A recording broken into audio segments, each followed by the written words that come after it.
Hi, Jeremy Morgan here from Delonix, and today I've got here Scott Trevethan from Go Global Bookkeeping, and I've brought Scott here. Actually, he didn't even know he was going to come here. We've had a lovely meal together at this beautiful restaurant here in Cebu, Philippines, and I thought that would be a perfect opportunity for Scott to give a little background on how he's grown his company and his staff here in the Philippines. So thank you very much, Scott. Sorry for throwing you in the deep end here. Not a problem at all, Jeremy. I'd love to be here. I love Cebu and love this restaurant. Thank you. Welcome.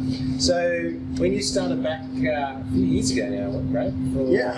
Probably closer to 5 years, would you believe? 5 years. Yeah. And you started, and I love this story with you. We started with one staff. Yep.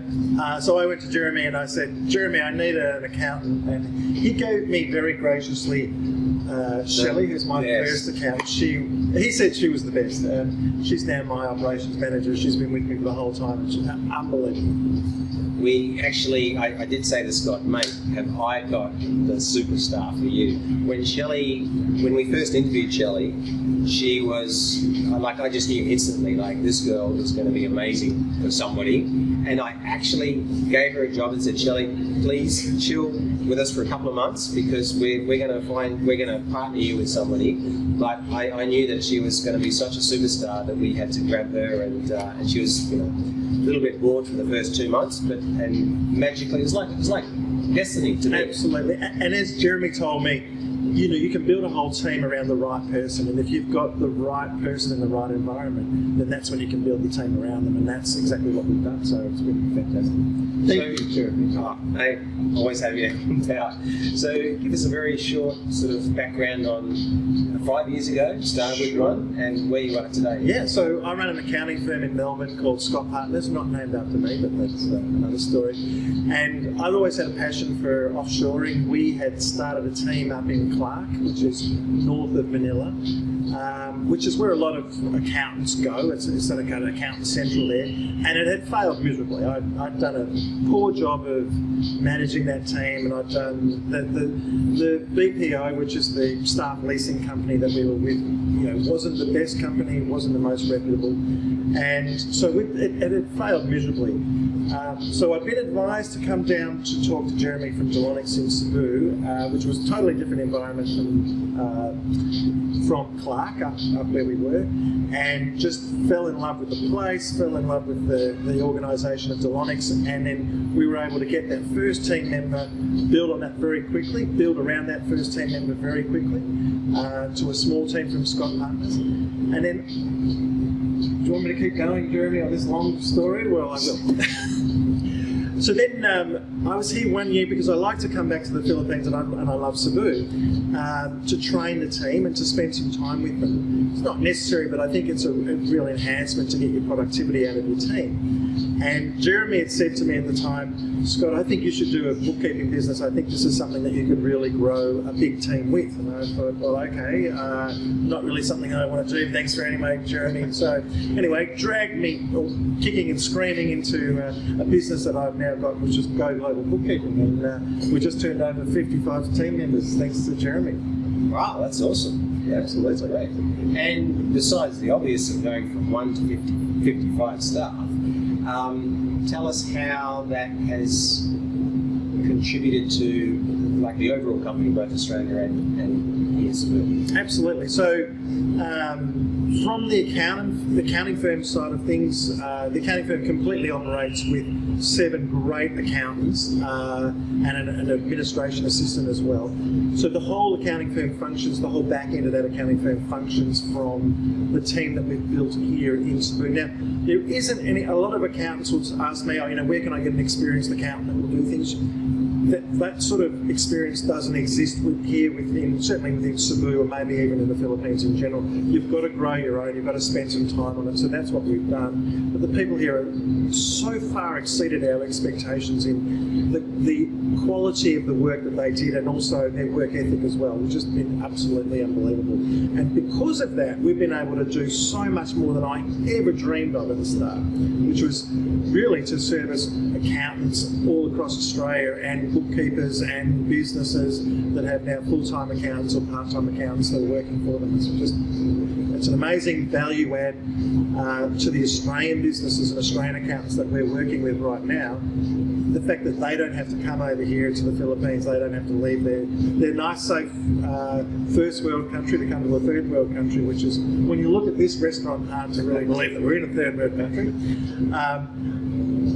They don't have to do that, so we've got the ability to really leverage what we've got here to help them do what they need to do. Okay. So you're painting the rosy picture, but obviously there's concerns in the beginning, there's maybe some reservations and obviously challenges.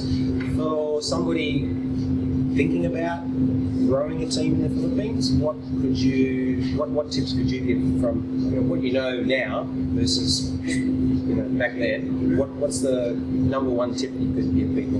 Okay, well, the first and foremost thing I have to say, and this is going to sound like a paid advertisement, but it's not. You've got to go with a reputable staff leasing company. You've got to go with someone that you know is going to pay the team correctly, that is going to look after them really, really well so that they don't leave after you've spent a lot of time with them, and is going to really, really be able to enhance your business, that really cares about you. So absolutely, Delonix fits that bill. And I know that sounds like a paid advertisement, but it's not. But because I owe everything that I've currently got to Jeremy, and I got for that. I appreciate that. Number two is to find that initial team member to build a team around. So if you've got someone that you can really find that is exceeding your expectations, then you can really build a team around that and really leverage off that person. So I think that's really, really important. And I think Mike O'Hagan, who was a mentor of mine in the Philippines outsourcing world from the beginning, often said to me, small and medium-sized businesses don't have processes, so don't look for really big staff leasing companies in Manila that are going to be able to service you. You've really got to have personal relationships with your staff, because you don't have processes, you've got ways that you like doing things, and that's not the same as having a big company outlook on the way that you do things. So you've really got to develop that personal relationship with your staff, and you've got to do that by engaging them on a daily basis, video meetings, know their birthdays, know how long they've been with the company. Anniversaries are really important in the Philippines, so make sure that you acknowledge those personally with a video. It's very easy with today's technology to do that, so I think that's very important as far as I'm concerned. Very true. And obviously you have an accounting and bookkeeping business.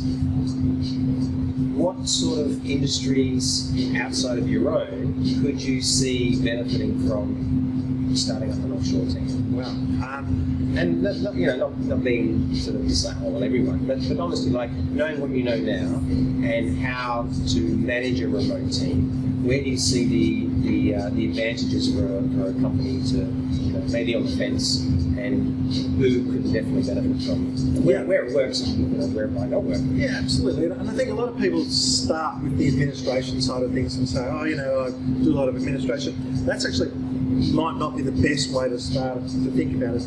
Anyone who sits at a computer and does their job, then they can do that work from the Philippines. And don't fall into the trap of thinking that because it's a lot less than you would pay a first world employee, so someone from Australia doing that job, that the work is going to be inferior. Because I think that's a big trap that Australians fall into. So really, the range of things that you could offshore is amazing. From engineers to doctors to lawyers, that we've heard some great success stories around. If you're running a medium-sized business, then anything that you need to do or a job that's done in front of a computer, I think that's the ideal way to start with an offshore position. Appreciate your time, mate. Thank you. Pleasure as always. From 1 to 55 Absolutely.